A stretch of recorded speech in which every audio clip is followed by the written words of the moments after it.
প্রিয় দর্শক, আপনারা দেখতে পাচ্ছেন আজকে নাটোর দক্ষিণ বরগাছা ললিতার বাড়ি কট দেহ ব্যবসায়িক দেখতে পাচ্ছেন ললিতার বাড়ি কট করেছে সাধারণ জনগণ।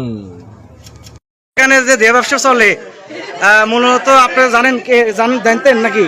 আমি জানি তো, এই মহিলা হলো দেহ ব্যবসা করে, মিয়েলি আসে, খালি আসে এলাকাবাসী টাইমই দেয় না। কি আছে আর কাছে আমি জানি না, সব মরিস আসে আর কাছে, কেউ মামাতো বোন, কেউ খালাতো বোন, সব লিয়ে এসে ইয়ে করে। আমি প্রতিবাদ করতে আসছি, আমাকে সকালবেলা মারবি। এই মহিলা? হ্যাঁ। আপনারা শুনতে পারলেন, মহিলা কমিশনার যা বললো যে এই মহিলার এতটাই ক্ষমতা। এলাকাবাসী কি বলেছেন, এর বিচার চাচ্ছেন নাকি?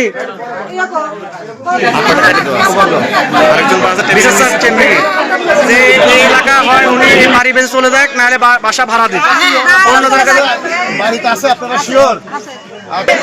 আপনারা দেখতে পাচ্ছেন এই বাসার ভিতরে অনেক মহিলা আছে, এখানে পুলিশ প্রশাসন আসছে। হ্যাঁ, প্রতিদিনই দেখা যাচ্ছে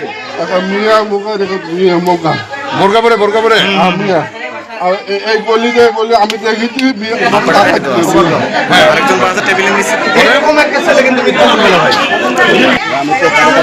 মিথ্যা বলছে না এখানে।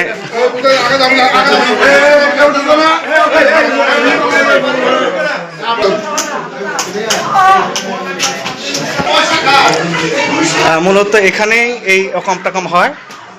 এই দেখতে পাচ্ছেন এখানে এই মাঝে যে গ্যাপ রাখছে, এখানে মূলত এই দেহ ব্যবসা চলতো।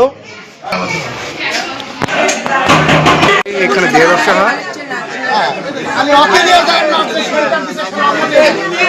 দক্ষিণ বরগাছা নদীর ধারে যে রাস্তা, এখানে মূলত আয়সা কমিশনার বাড়ির কাছে এই গলিতে এরা দেহ ব্যবসা করতো।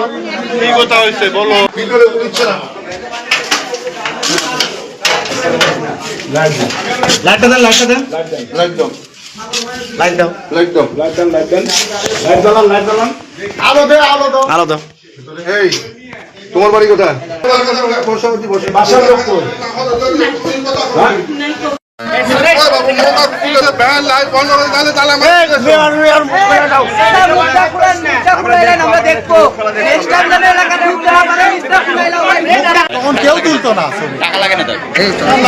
যে ব্যক্তিকে দেখতেছেন, এই ব্যক্তি হলো এই ব্যবসার জড়িত ছিল, তার কারণে মূলত এলাকাবাসী ওনার সাথে আরেকজন ছিল, এগুলো